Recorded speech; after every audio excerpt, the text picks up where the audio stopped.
Welcome, Ian and Metika.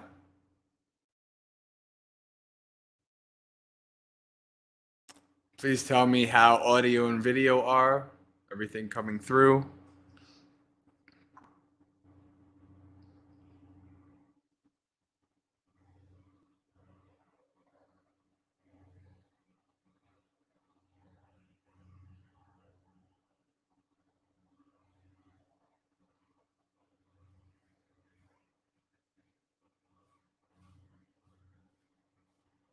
All right. Thank you, Ian. Hello, Yankee. Welcome.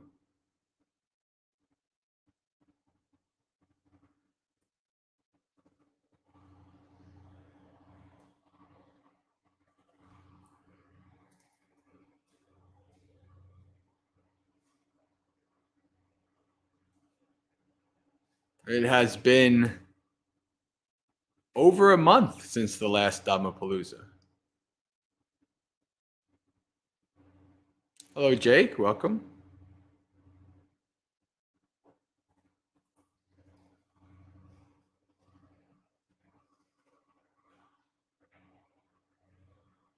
Hello, Janta. Welcome. Oh, okay, Ian. Well, see you in a week or less than a week. Hello, Josh. Welcome. So, as always, we're giving it a few minutes for people to roll in before we get started.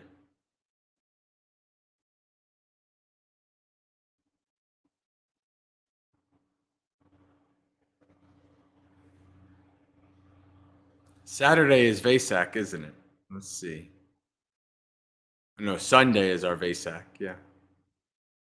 Oh, hello, Bella and Gautam. Welcome. You staying for the weekend, I assume, Ian?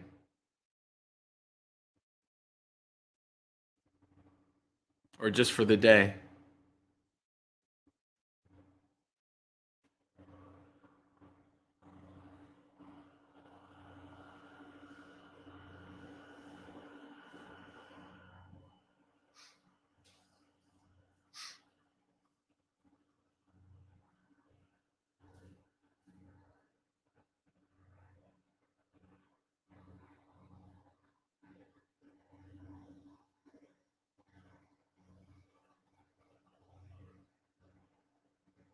All right.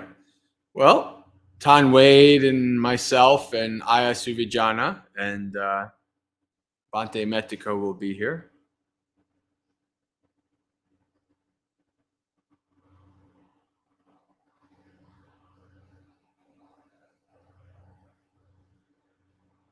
Hello, Gregory. Welcome. It's good to be back.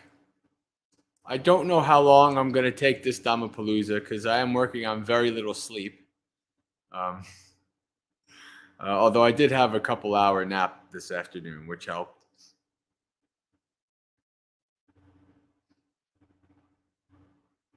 Hello, Dharma learner. Welcome.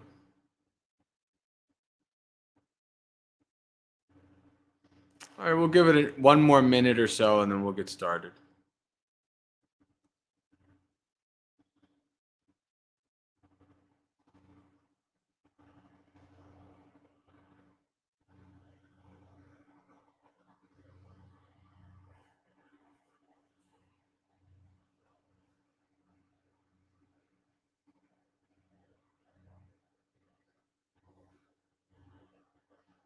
How long will I be at Empty Cloud? The first question comes in.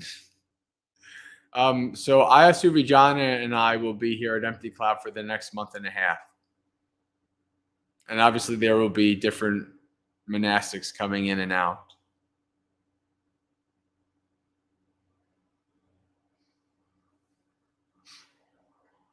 Right now, for at least the next couple of days and for a little while, we've Ajahn Jyotipalo has been here, and he has almost 25 vasa. He's, I think, from some of the earliest days of Abhayagiri ordinations.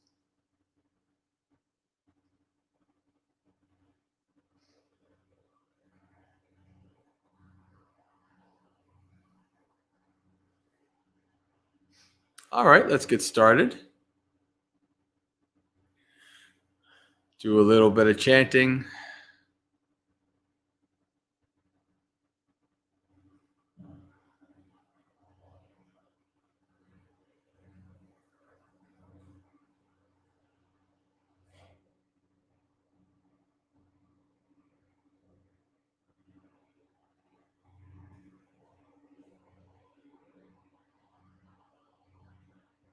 Kamala Sutta.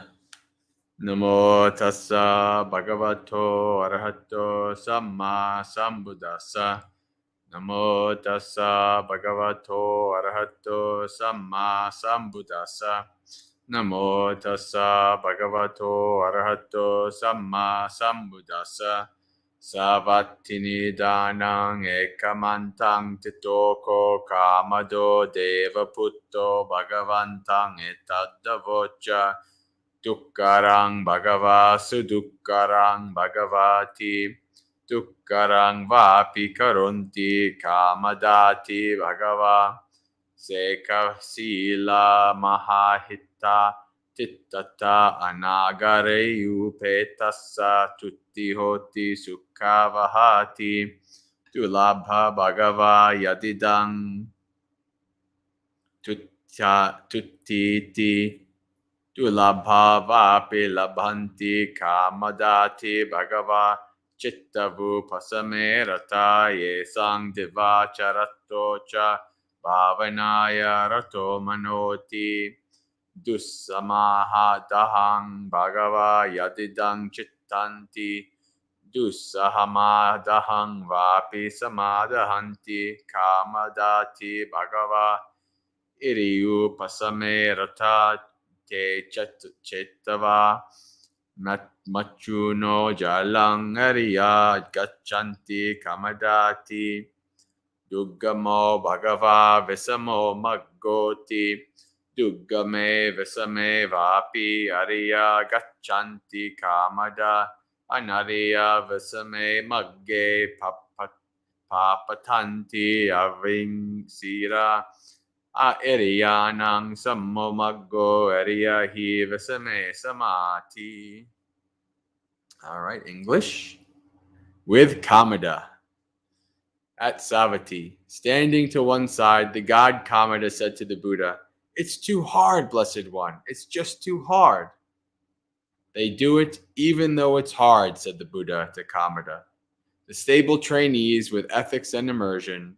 For one who has entered the homeless life, contentment brings happiness.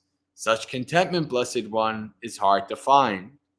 "They find it even though it's hard," said the Buddha to Kamada. "Those who love peace of mind, whose minds love to meditate day and night.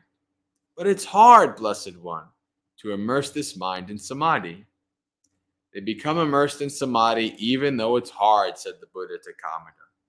"Those who love calming the faculties have cut through the net of death. The noble ones, Kamada, go on their way."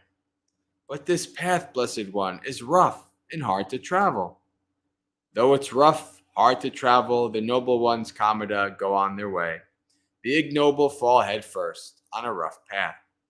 But the path of the noble ones is smooth, for the noble ones are smooth amid the rough." Sad. All right.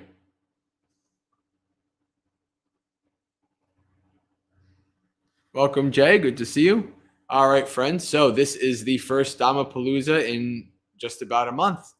I've been traveling in California and Colorado, but now we're back almost into full swing. I don't know that I'm going to be doing morning monastery experience while I'm here. Most likely not. But all the other things that I normally do should be coming back to normal now. So those of you who might be seeing this later or you're new to Dhammapalooza, this is our 2-hour festival of Dhamma that we have every Monday night with the Maggaseka community. And this is a time for us to come together and do a variety of Dhamma-related activities. We did some chanting just now. We'll do maybe some meditation, depends on how long I can keep this going tonight. And in between, who knows? We'll see, because Dhammapalooza is always community guided. So it could be a bunch of questions. We could read a sutta. there's a variety of different Dhamma activities that can go on, and it depends on all of you. So say hello in the chat, especially if you're new, so that we can get to know you and the community can get to know you. And if you have any questions or anything you'd like me to discuss, any topics you'd like me to discuss, you can type that in the chat, and I'll keep an eye on the chat for the next couple minutes, and we'll see what happens. And if there's nothing, then we'll read a sutta.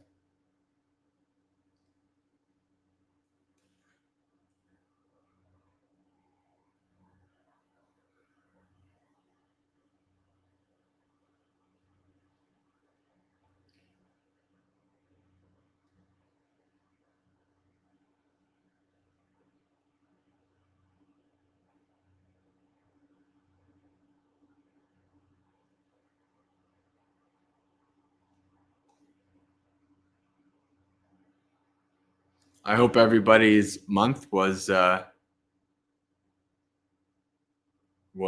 content and peaceful and productive in the spiritual path. Ian says, what was the highlight of your most recent trip?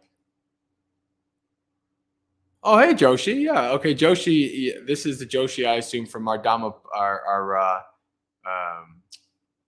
what you call it? Our Discord community. So welcome. First time joining us on the stream.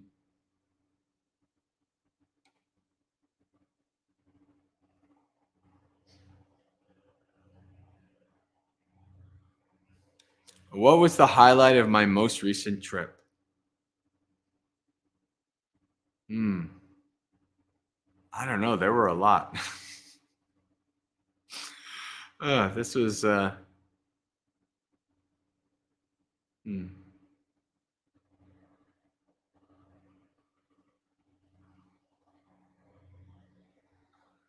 don't know. It's a good question. There were so many. My time at Abhayagiri was very, very fruitful. I got to stay in one of the kutis. So it took me a half hour to go up and down the mountain.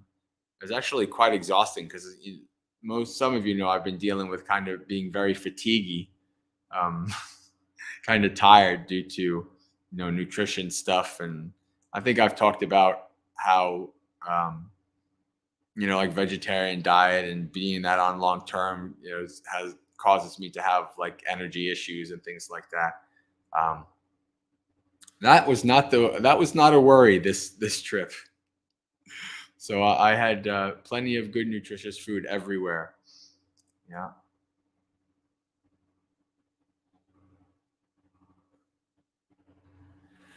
But yeah, Abhayagiri was quite nice. It was good to see, some of the people from a year and a half ago were there, others were not, because people go in and out, and I felt even more kind of welcome than I did a year and a half ago. It was very good to get closer to some of the monastics there, and to be there with them for a week. I don't know if I should say, but a thought came to my head. One of the highlights of this past month is I did almost no pujas whatsoever. Because when I got to Abhayagiri, they had just done like 7 days of like 7-8 hour work days taking down kutis, these old kutis, and they're building new kutis. And so they had just done this like grueling like week plus work period. And I came right at the end and enjoyed all the benefits with the other monks of rest periods and no pujas. So it was a pretty secluded, pretty contemplative time. And and as always, I spent also 2 weeks at Karuna Buddhist Vihara with Aya Santusika and Aya Chittananda, and they also were kind of in a restful period, no pujas. And the last week in Colorado, I spent most of it at a Thai Wat in Colorado Springs. And they did do a puja every day, but it was literally the only thing they did the whole day. So it was like an hour puja, a little bit of meditation, and then the rest of the day was yours, which was nice. I love it when I can have an open schedule like that. But every part of this past month has been very productive, both spiritually, um, and growing, making amazing number of connections in Colorado this past week. Um, yeah, it was great. Um,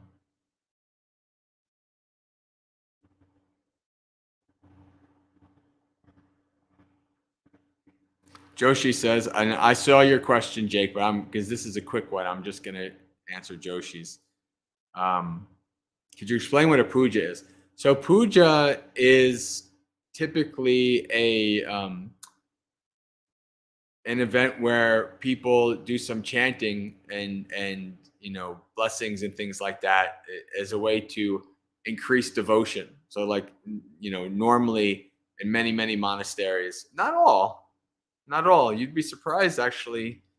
I'm surprised how many I've been to that they don't do much pujas. But so it's typically like half hour, 45 minutes of chanting. um,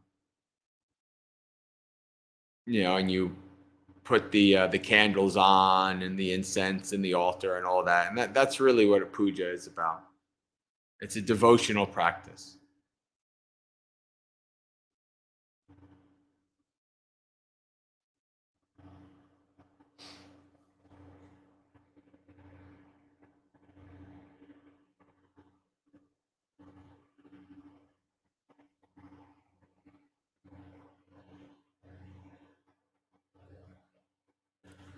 All right, Jake says, lately I've been struggling with my sensitivity to obnoxious smells. I have that one, especially incense at monasteries. Oh, God. Actually, it makes me kind of sick, to be honest with you. Uh, and noises in my home from neighbors. What can I do to develop equanimity towards these to alleviate the suffering I cause myself? So, one of the things you can do is reflecting on what you can change and what you can't change. Do you have a good relationship with your neighbors? Can you bring up the issues with them? Then maybe something can be done. If not, maybe nothing can be done. And at that point, that's when you would take whatever action you need to protect yourself in terms of obnoxious smells and noises and things like that. And then it's developing an amount of equanimity towards it. Equanimity here in the Buddhist sense being where the mind is at rest, stable, not running after what is pleasant and running away from what is unpleasant. So this is something that can take a lot of practice. It's especially if this is a very constant experience in your life that kind of drives you a little crazy. It can take a while, but you can overcome it. I can remember one of my favorite lines from Ajahn Chah in talking about, I forgot the story behind it, but Ajahn Chah, maybe Ajahn Brahm or someone came to Ajahn Chah complaining about some kind of sound or another, and Ajahn Chah said, "Is the sound bothering you, or are you bothering the sound?" And I heard that many years ago. And then going back, God, this is like 11 years ago. Next year, I will have left for the monastery 10 years ago. I have to adjust my mind to remember that. Because when I was doing retreats at Bhavana as a layperson is over 10 years ago now. But so maybe 12 years ago, I was at a retreat at Bhavana, and it was during the summer. And the evening meditations was just cricket, cricket, cricket, cricket, like just a cacophony of hundreds of crickets just doing their thing. And, I mean, I've been a meditator for many years by that point, so it wasn't too annoying. But it was, it got to a point where my mind became very agitated. I can remember I was doing walk-in meditation in the hall of Bhavana and like just observing the agitation. And all of a sudden it clicked in my head. I was bothering the sound. What was I doing? My aversion, my anger was going out, was attacking the sound, right? I was actually bothering the sound. Just like Ajahn Chah, that question, that was like one of those profound insights for me. That's one of the few examples of like some koan, like Zen koan level thing. Actually brought up some kind of insight in me many years after hearing it the first time. And since then, sound hasn't bothered me. Even, and this was as I was a layperson, so I wasn't at the monastery yet.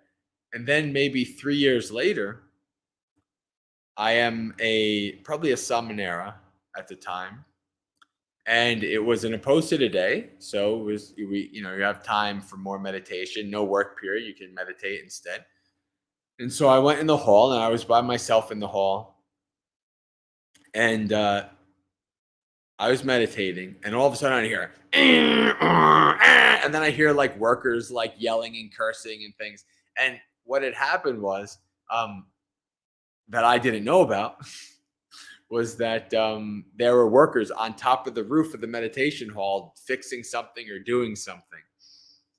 And I was just meditating and I observed in my mind that there was no agitation. Or even though all this noise literally right above my head, like 30 feet above my head, was going on, I wasn't agitated. No aversion arose in my mind. Now, what did happen is I couldn't really get good concentration. My samadhi wasn't great, but I was quite happy that even though all of this cacophony was happening, that my mind was not agitated by it. I was in a mostly equanimous state.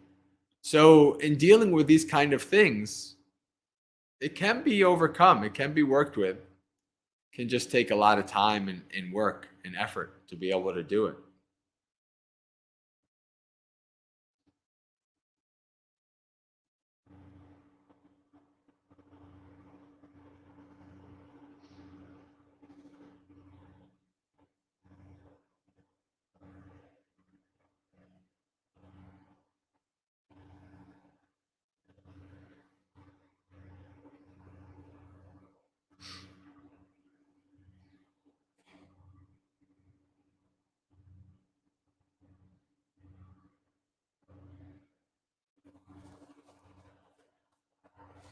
So Jake, if there's any other thing you want me, any other aspect of that you want me to clarify or talk about more, you can type it in the chat. Welcome to those who are joining. I see at least the numbers have gone up, if not people typing in the chat. So if you're new, please, if you can, say hello in the chat. Join the community discussing Dhamma.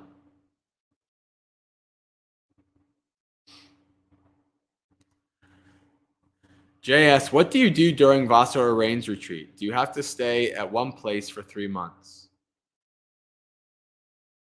Yes and no. So the Vasa is an ancient practice that goes well even before the Buddha. This was something that was done in ancient India. And in the West, in America, we don't have this kind of seasons. In India, there's 3 seasons. There's Gimhana, which is the hot season, Hemanta, which is the cold season, and Vasana, which is the rainy season or the monsoon season, where it rains a lot. And at the time of the Buddha, most not even just Buddhists, but Jains and all the other samanas and things like that, they stayed in one place. It's because it was quite hard to move around when everything was muddy and rainy. The earthworms and creatures in the ground kind of came up to the top, and you could kill them by stepping on them and things like that. So there's a couple different reasons why the Buddha instituted the Vasa for Buddhist monastics, just like all of the other samanas at the time. And so, yes, it is typically a period of staying in one place for 3 months. Although there are some different rules, and if you go into the commentaries, there's all kinds of wacky things.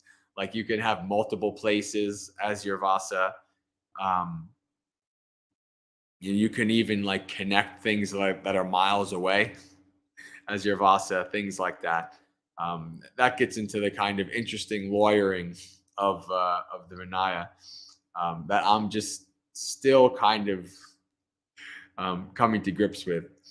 But so the idea is that you stay in one place, you don't go wandering, right? Because most of the monks, especially in the early days of Buddhism, were wanderers. They're like, okay, let's go to this place, like 300 miles away, and it would take them a couple months, and they would just go from village to village. And so they were always kind of moving around. Or maybe later in the Buddha's life, before he was parinibbana, then there was a bit more like settled, because you had study monks and practice monks and things like that. There more monasteries. So then you had a bit more of a monastics being settled. But for most of those early days, monastics were always on the move, moving from place to place. And so you have this concept of monastics staying in one place during the rainy season. Of course, there is no rainy season in the West, so it doesn't quite make sense to do it in the West, at least during that period of time. But the idea is that you stay in one place, but you are also obliged to leave, or can leave for up to 7 days for a variety of different reasons. So if like family members are sick, or somebody invites you to teach Dhamma, this Vasa I might actually go to Colorado for a couple of days to do a couple of day Dhamma session. I made a lot of connections in Colorado, so I think I'm gonna be able to go now much more and stay longer this time. So I've already this Sri Lankan monk that I met, was already talking to me about maybe bringing me out there during the Vasa for a couple of days. So we'll see how that goes. But so yeah, there's a variety of reasons that you can leave, and ordination. So for instance, last Vasa, I was here at Empty Cloud, but for a week I went to California because Tataloka invited me to be a part of ordaining, I think it was 3 or 4 bhikkhunis, right? So I went to California for 5 days, and then I came back.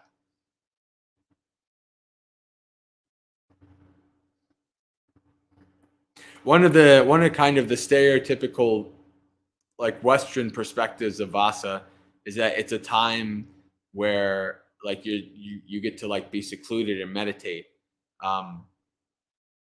And that's maybe the case in some places, but that's not the norm. Even in a place like Abhayagiri, the Vasa is not their most secluded time. It's the winter retreat that's the most secluded time. The same thing at Bhavana. Bhavana, during the Vasa, we had visitors, retreatants. That was like the busiest time of the year during the Vasa. Retreats, visitors, dana, it's the middle of the summer in America. In the West, this is like the busiest time of the year for people to move around. In the winter, people are more sedentary. So yeah, so that's basic thing about the Vasa.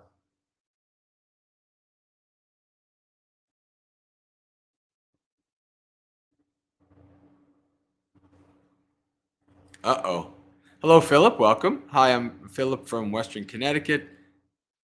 Ian is from no, Ian's from Massachusetts, but somewhat close. But anyway, so speaking of empty cloud, I haven't heard back regarding a visit request. Uh-oh. Uh, I'll see if I could. So Bante and Aya, the abbots of this place, they're in Italy. That's why I'm here. I'm kind of, part of the crew that's going to kind of take care of the place while they're gone. Um, Mainly I think this month it's the next 6 weeks is going to be myself and Aya Suvijana. But Tan Wade has been here, and he's been really kind of taking the reins of, maintaining the place. But I think he might be heading out after the Vesak. We'll see. Um, but so that's where we're at, and I don't know who would be checking the visit requests. Maybe Bante Metico. I can talk to Bante Metico and see what he says. Oh, Ian says I am in, but you are in Connecticut. Okay, I thought I was right. Yeah. All right. There you go.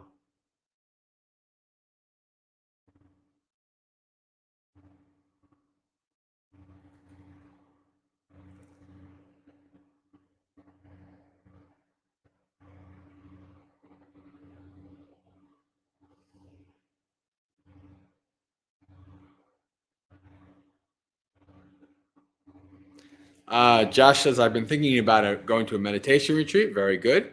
I live in Atlanta. I've been looking at the Bhavana Society, so it's not that super far away.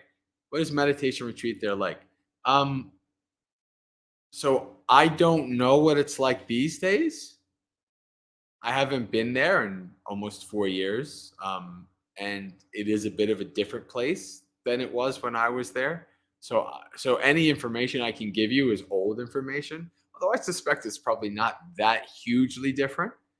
Um, I coordinated, I coordinated, led, and taught in probably about 50 retreats at Bhavana. Um, and typically they're like week-long retreats, like weekend to weekend. Um, and each day is the same schedule. In those days, you're gonna find probably about 6 hours or so of formal meditation together as a group, and obviously that's spread out across the whole day. It's not like all at once. But then there's also a Dhamma talk, a Q&A period, time for a work period, an hour or so of work. Then, lunch, breakfast, um, and free periods. And there's also time for self-led yoga usually, like if you want to, stretch and things like that. So that is pretty much what um, a day during a Bhavana retreat is like. Meditation, Dhamma talk, Q&A, sometimes an interview with one of the Bhantes.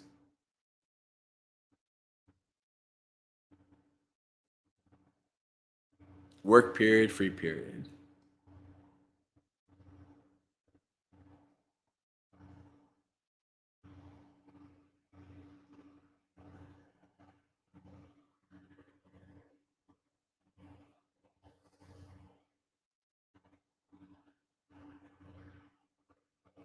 Hello, Jim. One of our Aussie friends saying good morning.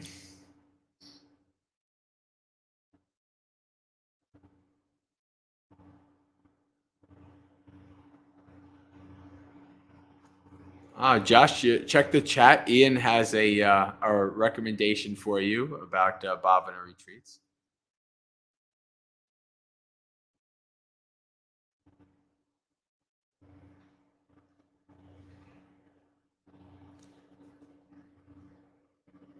No problem, Jim.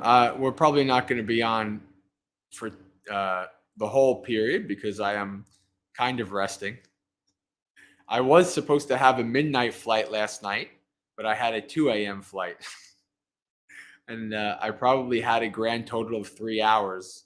sporadically of sleep last night. I did have maybe a 2 hour sleep during this afternoon, but I'm still kind of a little bit wacky. I'm gonna let myself sleep in tomorrow. But I wanted to get back on Dhammapalooza and get things started so we can build up some momentum. Every time I go away, the momentum dies. Right? I build up and 12 people come to Morning Monastery Experience and maybe 20 people come to Dhammapalooza, and then I go away for a month and people find other things to do. And then, everything is lower attendance. But it is what it is. Every once in a while, I need to go away for my own growth and development.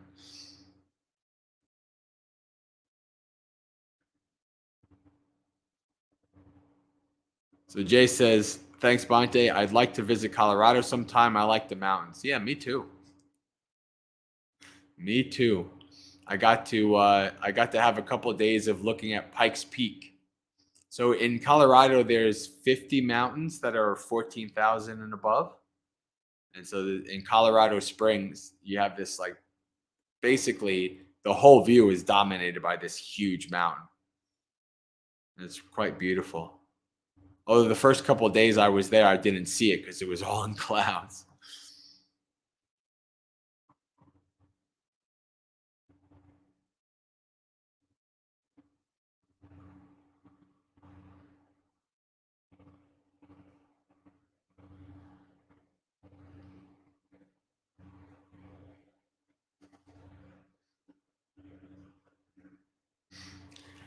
Jake says, for someone who's never been to a retreat, would you recommend that first they reach a point where they can tolerate sitting for so long, or would it be better to jump in the deep end, so to speak? When it comes to retreats, especially week-long retreats, if you're a newer meditator, I would not recommend a week-long retreat. I mean, I have met people who the beginning of their meditation journey was doing a 10-day Goenka retreat. I mean, and somehow they survived and it was actually beneficial. But I suspect that they were the rare survivors. Is that's a heck of a lot to jump into a week-long or a 10-day fairly intensive retreat as a newbie. I didn't do my first retreat until I was a Buddhist 3 years, meditator 6. And admittedly, part of that was because I didn't know any places to do retreats in. So that is definitely part of it. I might have probably done a retreat earlier. But yeah, I would suggest if you're going to start doing retreats, start with a weekend retreat or even a day long. Just go to a place for the day or go to the place for the weekend. Even, I mean, I'm hoping to do a couple Zoom retreats this year. So you could even do something like that, although it's not the same. It's better if you can go and stay overnight and be with other people and things like that. So I would start out small and then build up the amount of days of retreats that you go on. That would be my best recommendation. And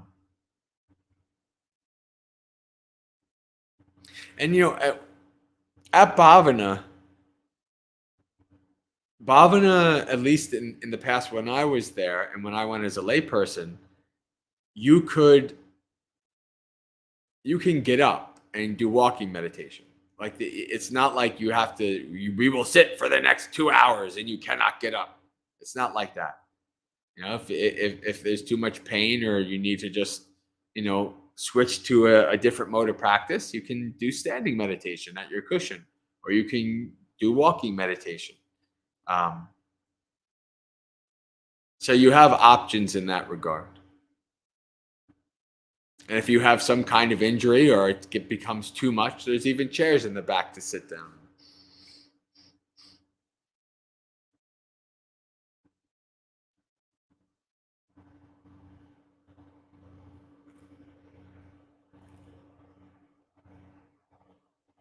Philip is saying, for me, a 2-day retreat was a good introduction to noble silence. It was not too tiring for the body. Yeah.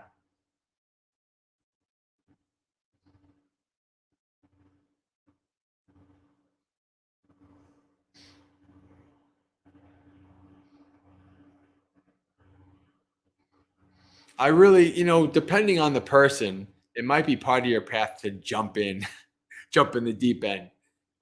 But I would always recommend, tiptoeing in, slowly moving into the pool, and gradually increasing time, duration, length, all that kind of stuff. That's what I would recommend.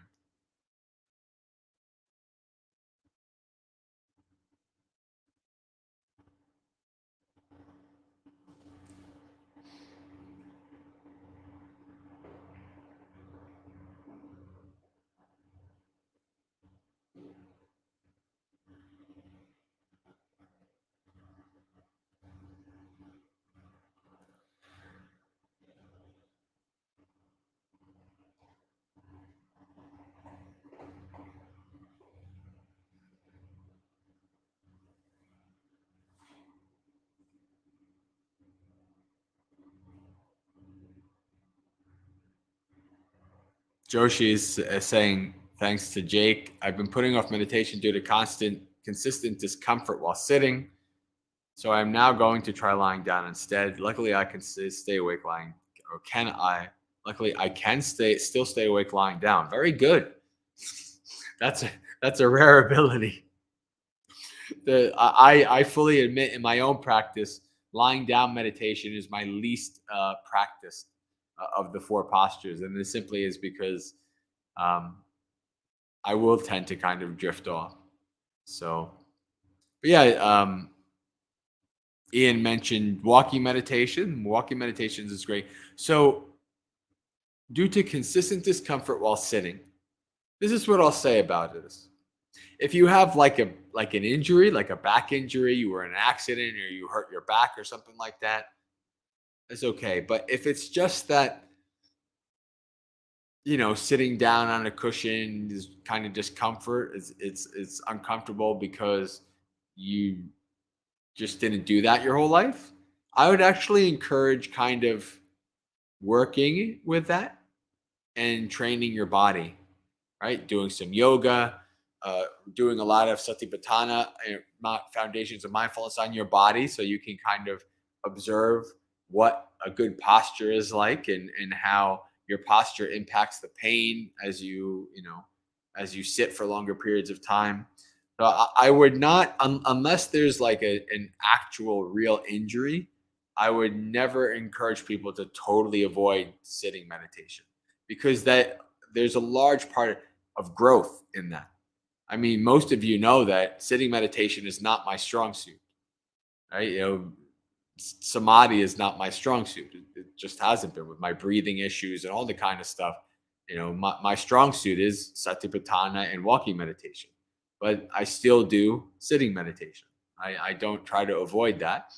And for many, many years, I've been developing my body, right? And finding a good posture and observing the most minute aspects of my body.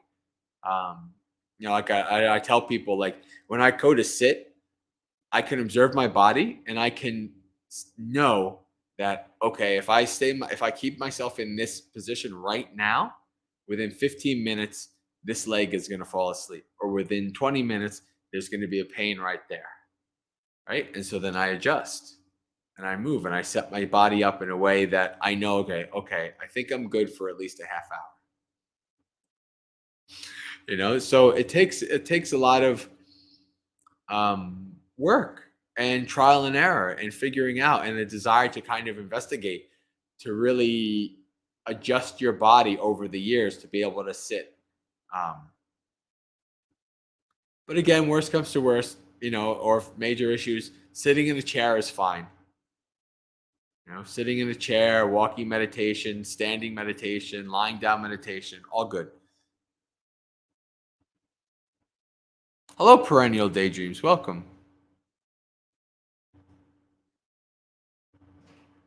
Oh, hello, Kristen. Good to see you again. Let's see. Perennial has a question. Advice on mixing instruction. In sitting meditation, the sayadaw rising falling note is more helpful, but in walking meditation, reciting Buddha helps me more. Ajahn Chah instructed. Is this allowed? I mean, it's all allowed. Uh, there's just a huge diversity of instruction in the Buddhist world. Now, you might go to a retreat center where they only want you to practice what they are teaching there while you're there. In that case, maybe those things wouldn't be allowed. But it's your own practice. You have to try to figure out what works for you. And if it works, it works. Noting is not something that I ever found worked for me, so I don't do it. But you have like Bhante Yutta Dhamma and such who that's their main instruction is noting. I in the early days, I tried some of instructions, but it wasn't for me. Some people like it.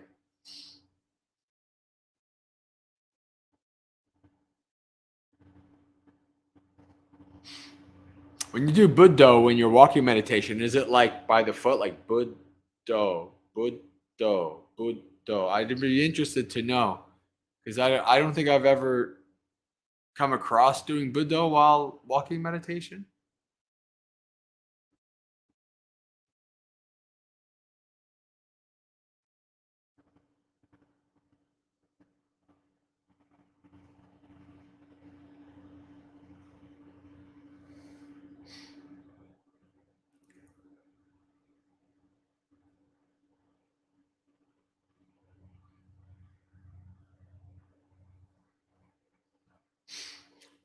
Kristen asks, how can one develop more patience with their livelihood, work, business? I am patient in formal practice, yet not patient with all my lay life problems.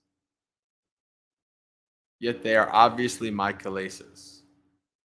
So, patient endurance, what does the Buddha say? Kanti paramang tapotitika. Patient endurance is the best practice. So, it's a matter of developing patient endurance. Right? Being able to patiently endure all kinds of unpleasant experiences.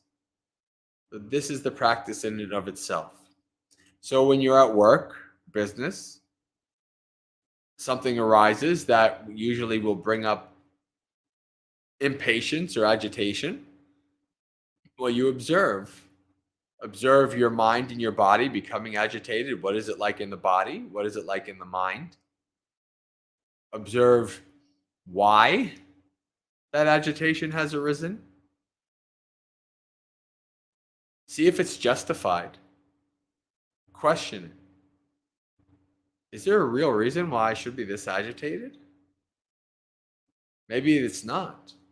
In that case, it's easy to just, okay, why am I being agitated? I'm just hurting myself. Maybe there is a reason why you should be agitated. Somebody's not doing the right thing at work or, causing, your work to suffer. And maybe you can do something about that in a mindful way. But I would say if you wanted to make it very simple, it's a mix of doing what you can do and developing patience and acceptance of dealing with what you can't change. Right? If you can't change it, then you look to yourself and how you create your own suffering and how you can let go of your own suffering. Especially if other people are kind of causing trouble at your work. If it doesn't directly impact you, you still might feel like, oh, this is not right. But how much of your day do you choose, between family, friends, work, all the other things you have to deal with? How much of your day do you choose to try to solve that other problem? Right? The Buddha says there's two kinds of fools.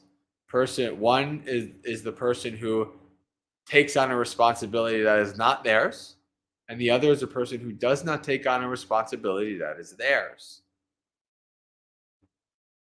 So you reflect on that. And you shorten your focus. Focus on just what you are doing. And this is what the Buddha says. Do not look at what others have done or not done. Look at what you have done and not done. Just focus on your own work, on your own little corner of work, and how you might be able to make it better.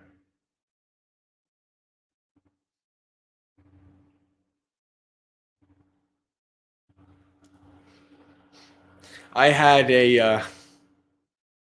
I'll tell a story of my lay life days working in child protective services, and I had my little pod, and I had like my Tibetan prayer flags up in the little pod and things like that, and those days I would love to go to Barnes and Noble and look, what books I could get.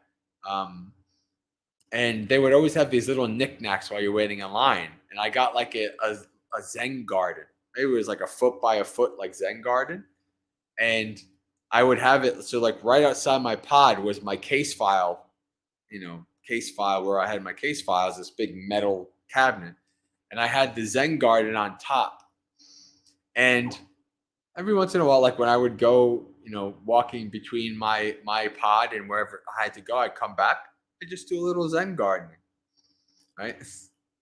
And then people would come to my pod, and then I started noticing that they would be like, "Well, what's this?" And like, "Oh, let's play with the sand a little bit," and they would do a little Zen gardening. And then what started happening was people would come to my pod not to talk to me at all. They came to my pod for the Zen garden. And so then I decided, okay, there's something's going on here. And so I started getting all kinds of meditative knickknacks, and I made the whole top of my file cabinet all kinds of different things. And so I turned it into this kind of like little oasis for my coworkers that can come and just, for a couple minutes, just do something, that they can get their mind off of their work, right? And again, it wasn't even something I intended to do. It just kind of fell in my lap. But I saw that it was something I could do, so I did it. And it was, beneficial. I got a kick out of that. There's like, oh, we didn't. I don't have anything to say. I'm not coming for you for a case or anything like that. Just come to the little meditation corner.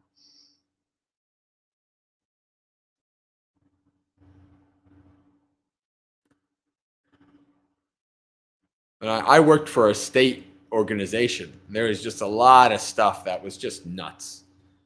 Crazy workers, crazy supervisors, government bureaucracy.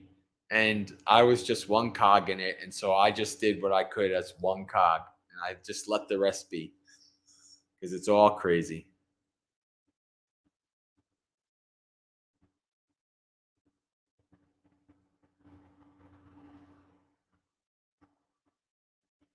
Now, Robert has a good question. I have a lot to say about this question. How do you think pirating media, software, video games, music, TV, etc., relates to the precepts on stealing? Is it unlike typical stealing because an object is not taken from someone or something? So my stance on this is that it is breaking the precept. It definitely is breaking the precept. And I'll tell you a little bit about how I've come to this. So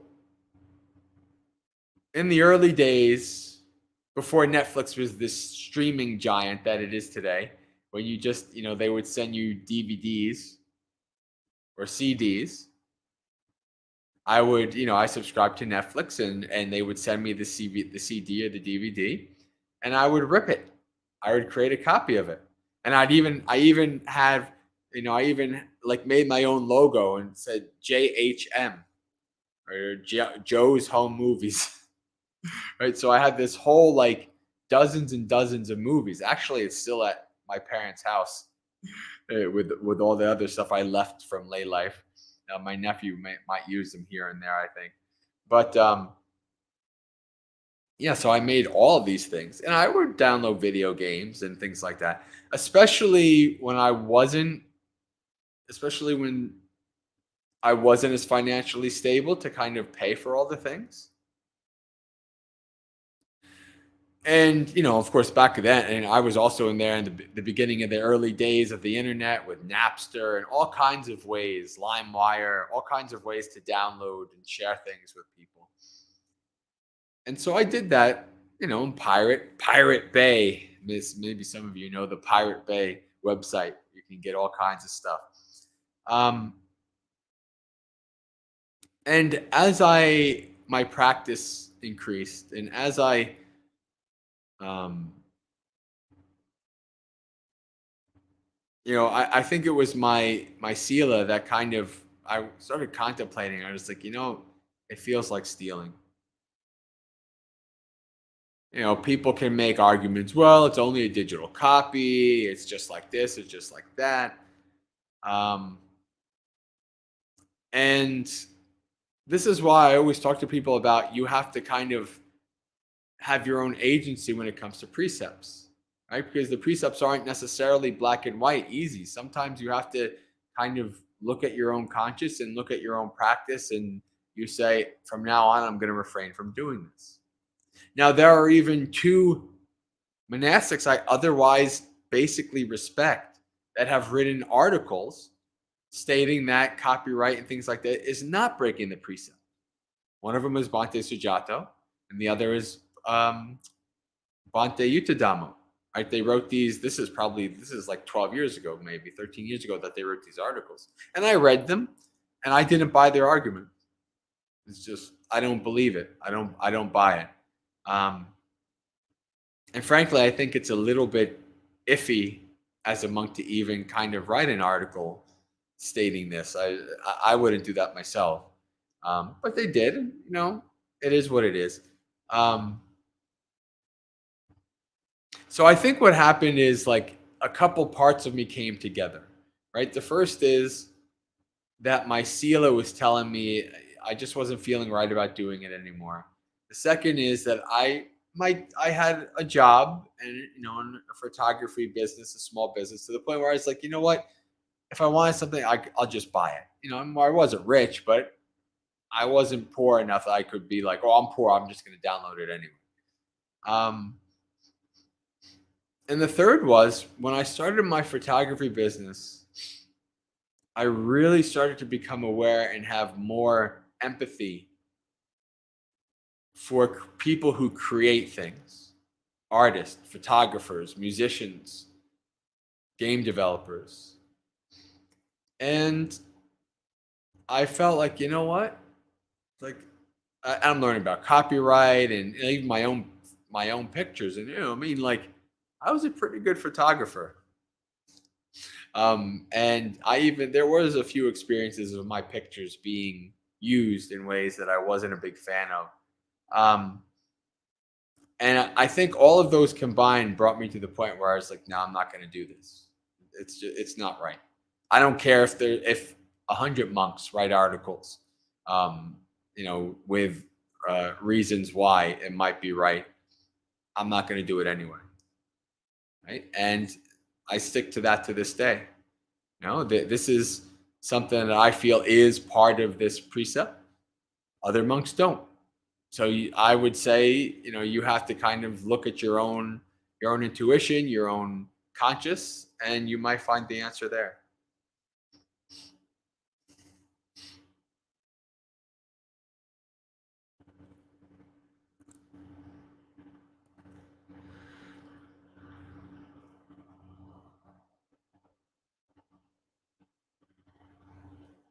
Jay says, maybe I should stop using pirate sites to watch movies and TV. I can't afford to subscribe many different pay sites. This is an interesting thing that I've seen since I've become a monk. That everything is a subscription. And why do they do that? Because they know they'll get money that way. But it seems pretty shady that you like one show, so you have to subscribe to a whole service just for that one show. And then you like another show, but then that's on another service and you have to subscribe to the another service. And so I saw a meme that was like cable TV, like $200 a month. And then it was like Hulu, Netflix, plus this, plus that, plus this, plus this, plus same as cable TV. So it was like people, because I remember um, a few of my people, like my friend circle in lay life, in those few years before I became a monastic, they were all getting rid of cable. They were just having internet, right? Streaming things, and so it became a thing.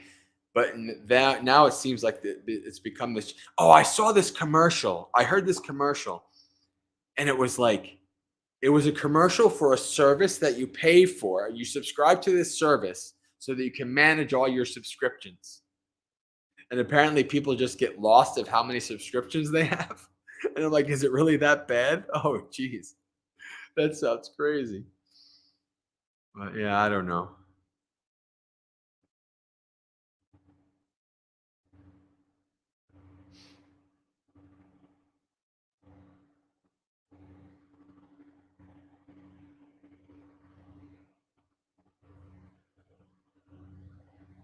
Hello, an ancient path. I think this is a This is a account I'm not familiar with. Is your first time on here with us, ancient path, or is this somebody I know somewhere else? But this is your YouTube.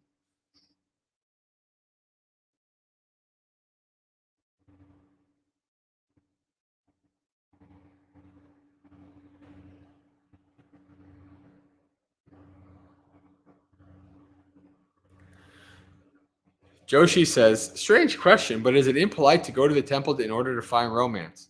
I do the 5 precepts, not 8, but I feel ashamed for thinking that way sometimes. This is what happens at temples. I mean, in the Buddhist world, temples are social places. You go to see relatives. You find your spouse in Thailand. Like literally, in the culture, like a man should be a monk for at least a certain amount of time so that they can look good as a marriage partner, right? So maybe maybe the father-in-law goes to the monastery and sees, oh, who's not planning to do this for life? Who might be a good marriage partner? I don't know.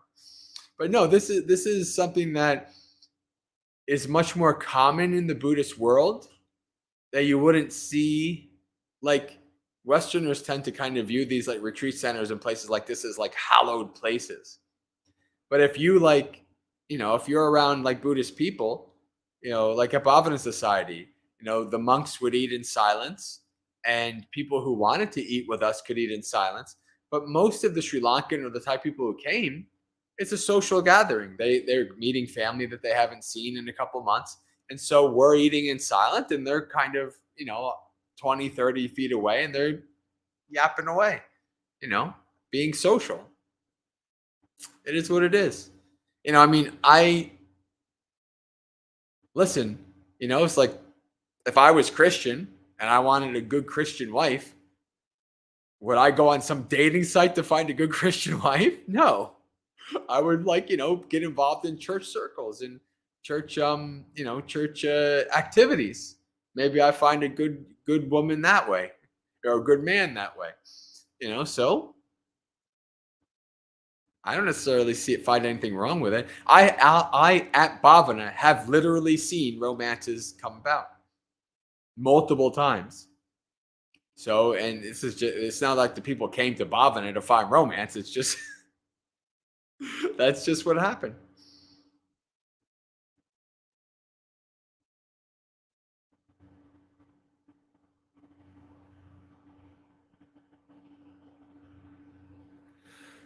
I would, of course, obviously show. I would kind of hesitate if that's the only reason you're going to temples. Um, like you're some kind of like wedding crasher, like temple crasher, trying to find women or something, or men. But yeah, if it's you never know who you might meet and where you meet them. I was a big fan of kind of not actively trying to search, just letting life kind of find my way to somebody, and that usually worked.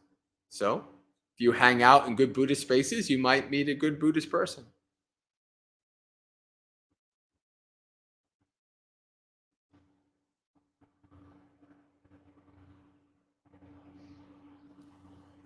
Ancient Path says Buddha never said don't take what is not given except digital stuff on Pirate Bay. If the original content maker wants it paid for, then you're stealing, period. Yeah, I agree.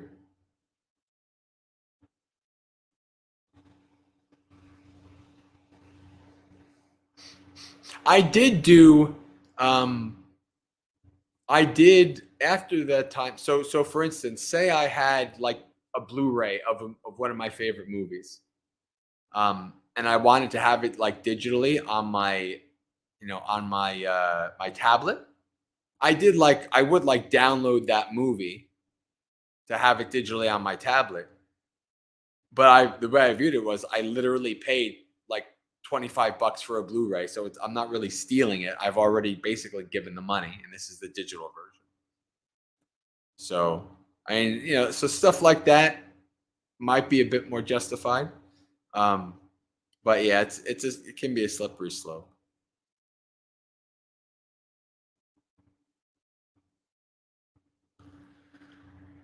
All right.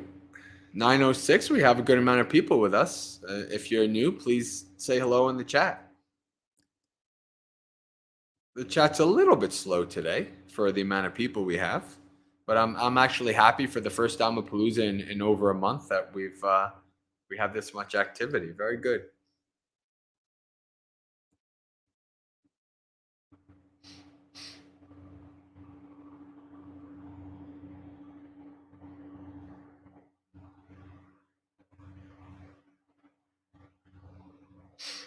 Joshi has a good question about lying. If you accidentally say something inaccurate, but then realize you could correct it and say the truth, do you have to? I would. This is because what I've noticed in myself is that I do tend to embellish a lot. I tend to over exaggerate figures and things like a lot. So if a couple of seconds later I realize, oh, I don't think this was accurate, I'm going to correct the record. I'm going to say, no, wait a second. I think I misspoke. I think I maybe overestimated or whatever. I think this is more accurate. Because I think that's a good thing for yourself and the other person. And it builds trust. Like actually at Abhayagiri, one of the senior ajahns had me in for like a little interview, just like a little talk, which I was not expecting. It was an interesting experience to be one-on-one with one of the ajahns, and he was kind of grilling me a little bit, questioning me about my monastic past and things like that. And during one of the things we came to, actually it was about another monk, and it was about a time period, and he said, oh, I was told that this person was there from this time to that time. And I was like, no, I'm pretty sure they were there longer. And we kind of went back and forth, and I was like, no, I'm pretty sure they were there longer. And actually, like throughout the rest of the day, my mind started thinking, and because in all honesty, this actually kind of like the reputation of the other monk could be harmed in the eyes of this ajahn.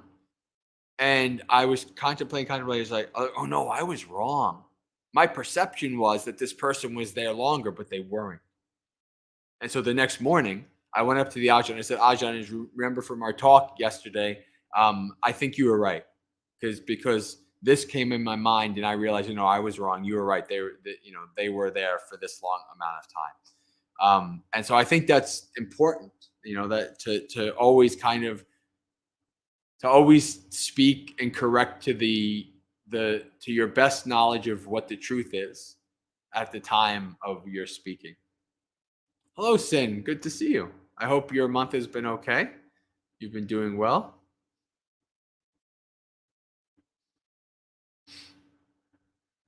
Hello, Diane. Welcome. And so, Joshi, sometimes you might feel, for a variety of reasons, you don't want to kind of speak up and correct the truth. Maybe you feel embarrassed. maybe there's a part of you that like, oh, this might actually work out to my benefit. But you should reflect on actually, like, at least in my experience, I've learned to apologize or correct or correct myself very quickly, because if I don't, it actually just makes it worse. It's actually better even to take a reputation hit right up front than to be caught in a lie or to be found out later, because the reputation hit you think you're taking, you might take a reputation hit, but you're building a reputation of being honest.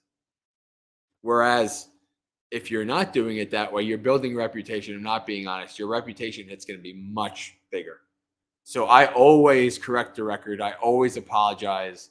And, I right off the bat, as much as I can, as soon as I realize it, because I know it's for my own good, and it builds reputation. People know that I'm honest and I'm trustworthy. Hello, Cleo. Welcome. Good to see you.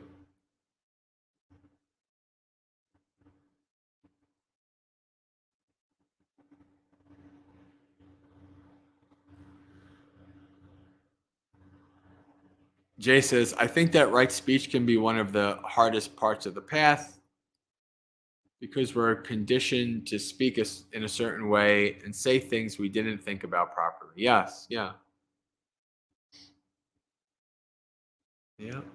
Right speech is quite hard.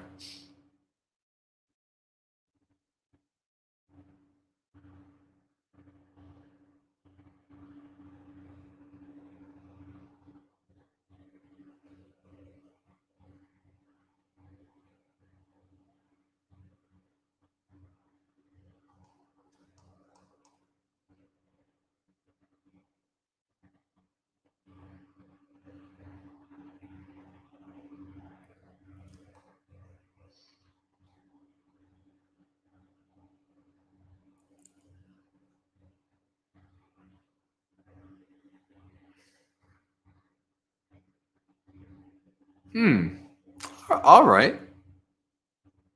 I was actually just going to see if we might do some sutta roulette, but actually, that's not a bad idea. Joshi says, since our chat is quiet today, could we do a short meditation? I've been thinking about the topic of death. Okay, sounds good. Let's meditate for 20 minutes. That'll bring us to about 9:30, and I think that'll be a good time for me to end a little bit early.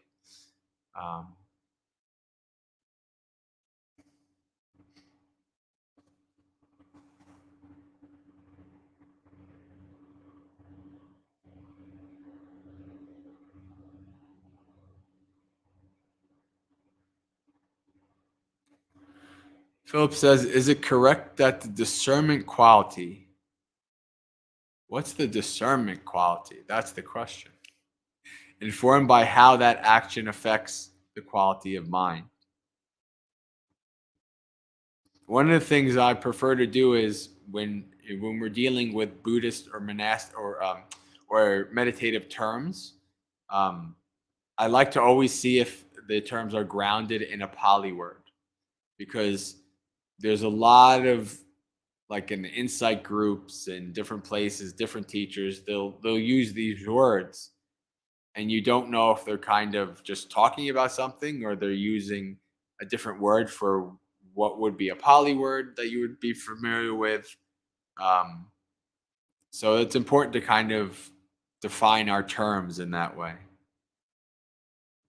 Being able to discern. So is it correct that to being able to discern is informed by how that action affects the quality of mind?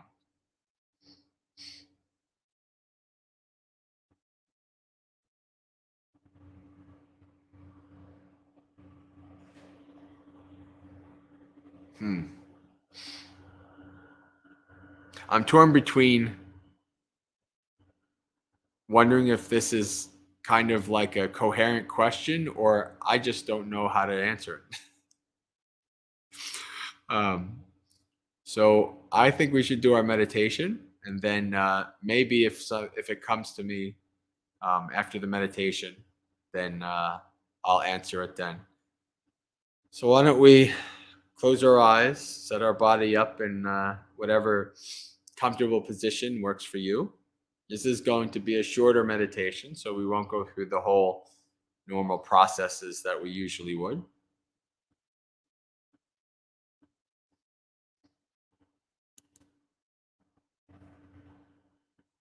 When you are done setting up your body, take 3 deep breaths. And after those 3 deep breaths, let the breath go. And from there on in, just try to do your best to follow the breath as the body breathes in and breathes out.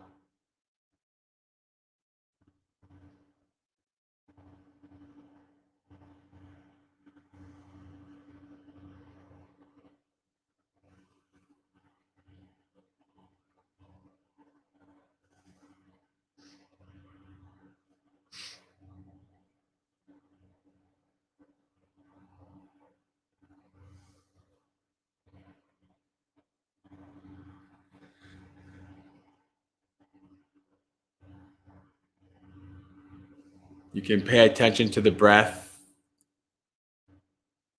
at the point of the air going in and out of the nostrils, the rise and fall of the chest, whichever one is most prominent for you.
Watch as the body breathes in. Watch as it breathes out.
If we are to contemplate death, it's good to start at a place that is least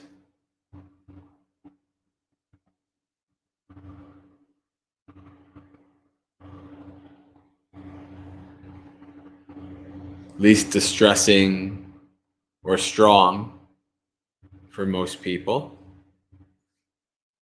because we don't want to contemplate old age, sickness, and death. But the Buddha calls these the divine messengers and encourages us to always not to just contemplate, but to see them, to not try to live our lives like ostriches with our heads in the ground, in the sand, hiding away. So the Buddha encourages us, whether we're layperson or ordained, woman or man, to reflect on these 5 things.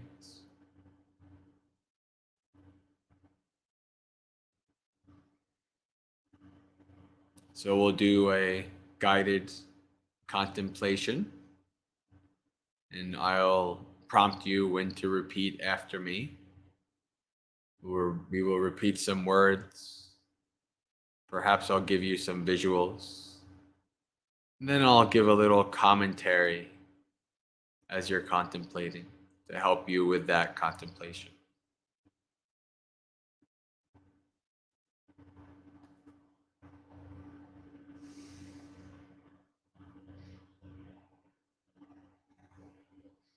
The first fact of existence to contemplate.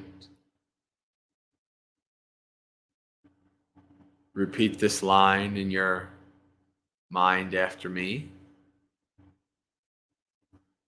I am subject to aging. I've not gone beyond aging.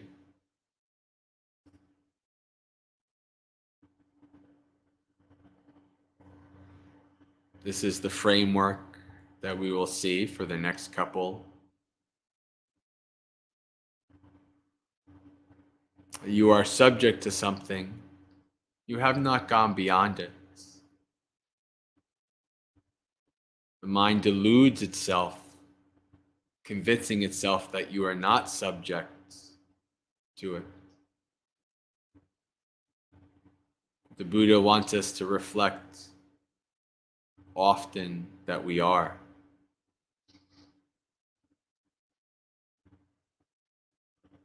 Growing old, decaying, this is a divine messenger. We can see it all around us if we only had eyes to see it. When you see an older person, you reflect, I too will be there if I live long enough. I will be like this person. My hair will be gray and falling apart. My eyesight diminishing.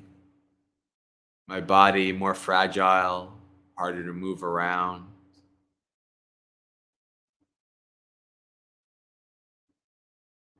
This is the normal way of life.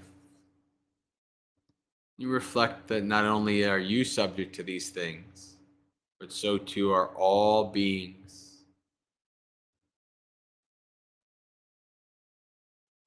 Not only living beings,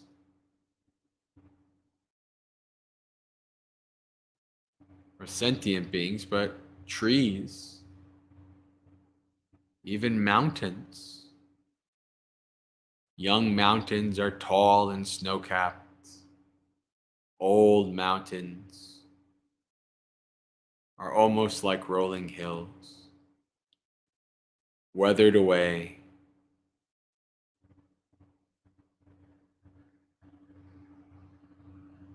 Even things like suns grow older, weaker.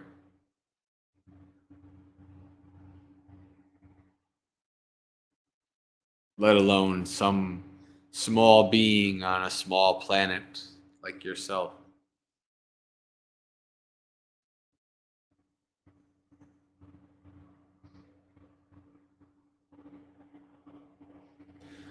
Repeat the words, I am subject to illness and disease. I'm not exempt from illness and disease.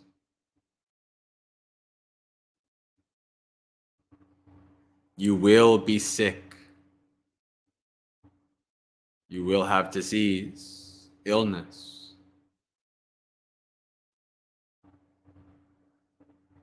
There will always be coughs and colds and flus and pandemics.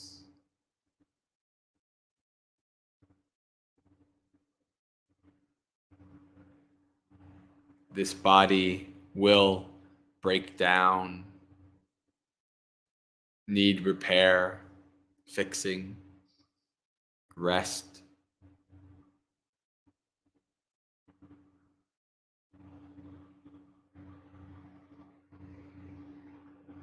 If you get sick in some way, shouldn't be a surprise. You should naturally understand and reflect.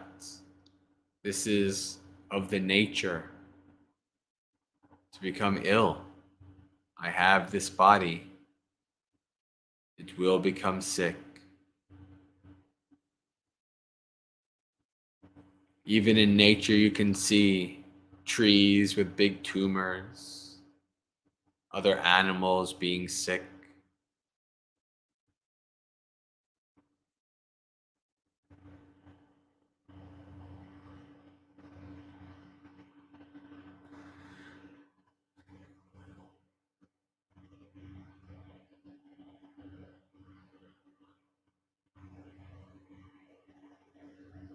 All beings are subject to this.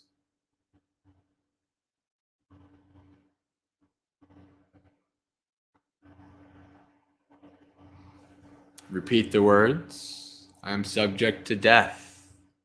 I have not gone beyond death.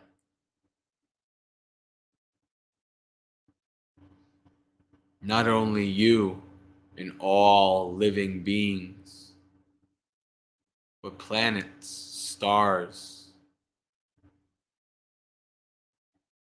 galaxies, even the universe itself may come to some form of end.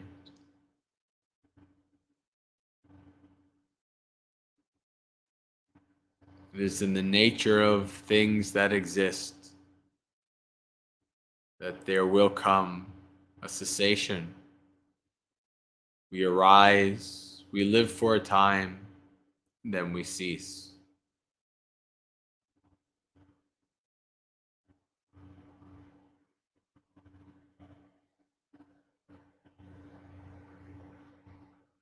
Can reflect on all of the people in your life who have come in, stayed for a while, have passed on. The older you get, the longer that list is, more people you can bring up in your mind.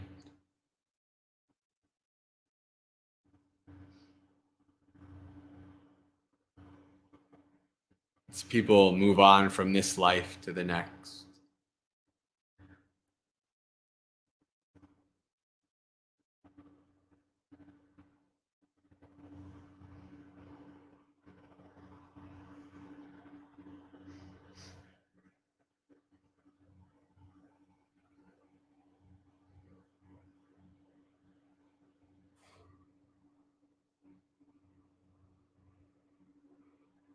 Move on to the fourth reflection. Everyone, repeat after me. Everyone and everything I hold dear, I will become separated from.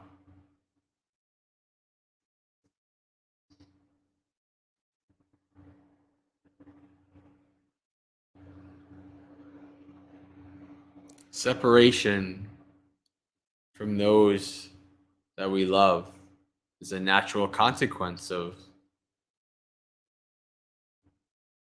beings that are subject to old age, sickness, and death. Those that we hold dear will grow old, get sick, die.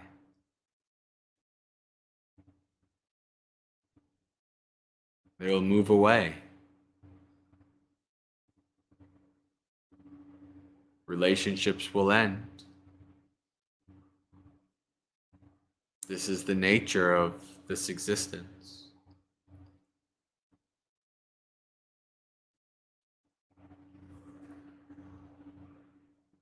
No matter how hard you may try to fight separation from occurring,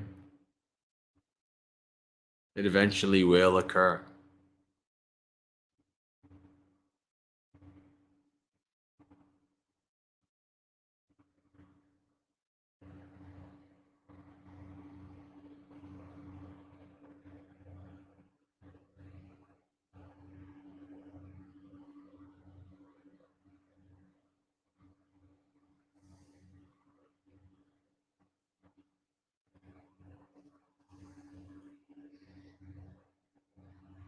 And the last reflection,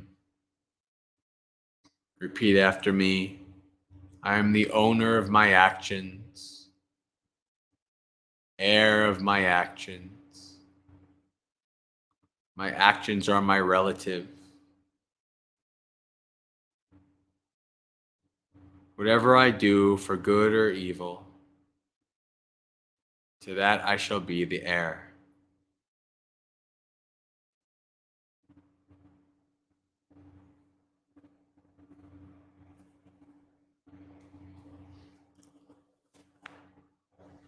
The Buddha wants us to reflect that we are the ultimate owners of our actions. We cannot blame others for our actions, avoid responsibility for them.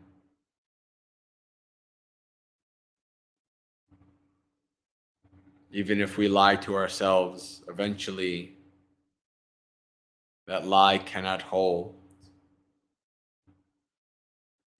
We are the ultimate owners and the ultimate ones responsible for our actions, no one else.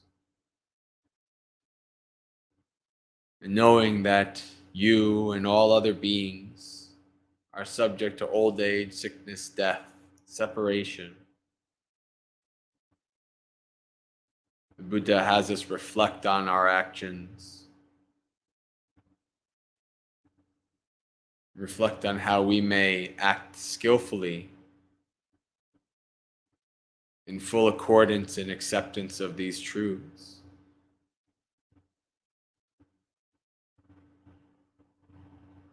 We all grow old, get sick, and die. How do we treat each other?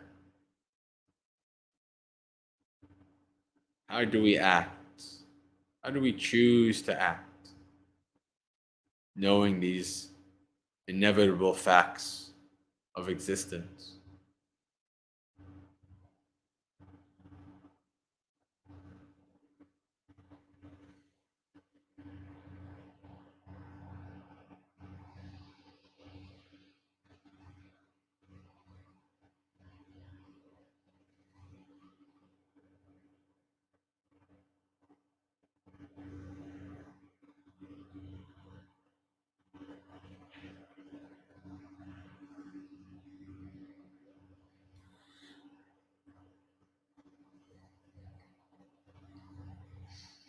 It's not easy to confront these facts, but those who are on the path must do so.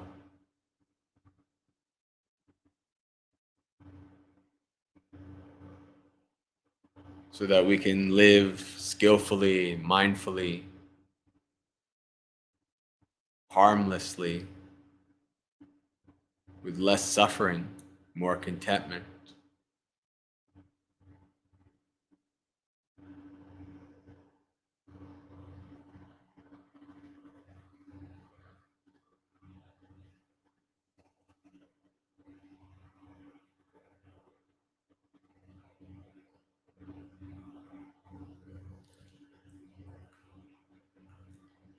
You can slowly start to open your eyes, becoming aware of the room around you, your body positioned in it.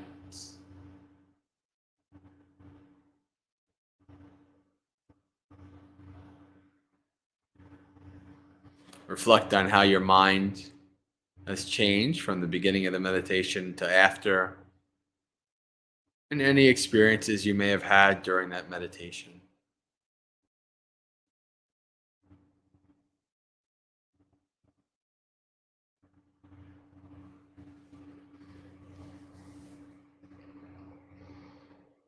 I think we will call it a night.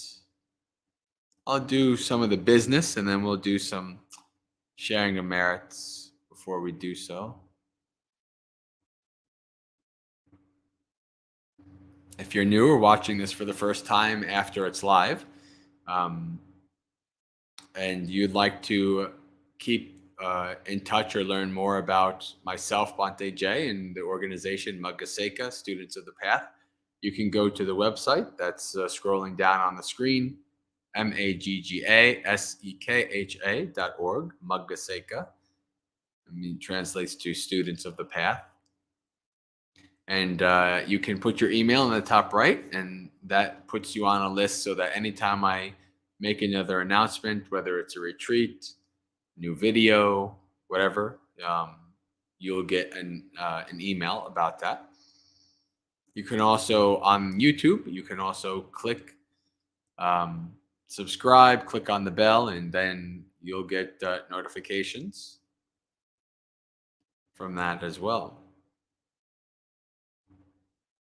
So whenever I can, whenever I'm in a place where I can do streaming, Monday nights, 8 p.m. New York time, Dhammapalooza. So 8 p.m. to 10 p.m. usually. And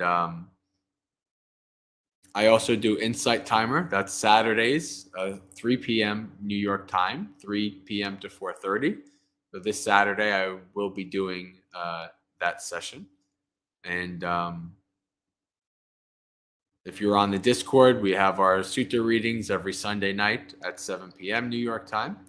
And for those of you who don't know about the Discord community, this is a Maggaseka community that is on the program called Discord. And this is a community that is based on both our study and our practice on the early Buddhist texts, the suttas. So if that sounds like something that might interest you, you're free to email the email that's on the screen, maggaseka@gmail.com, and ask for an invite, and we'll send you an invite. So let's share merits here. I haven't used this computer in a month, but where did I put my share merits? Yeah, there we go. All right. Okay. Yeah, got it. Okay.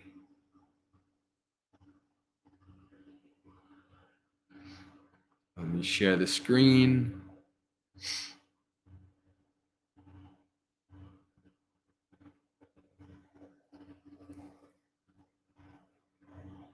Hello, Hulk. Joseph Hammond. Good to see you all. Hey, John and Audrey. All right. Let me share.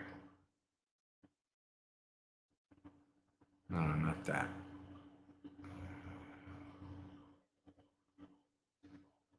Here we go. Dukkha patta chani dukkha, bhaya patta chani bhaya, soka patta chani soka, hantu sabbe pipaniyo, etavata cha mehi sampatang punya sampatang, sabbe deva anumodantu sabba sampatti siddhya, akasatta chabumata deva naga mahidika punyang tang anumoditva charang rakantu sasanang. May the suffering ones be suffering free, and the fear-struck fearless be. May the grieving shed all grief, and may all beings find relief.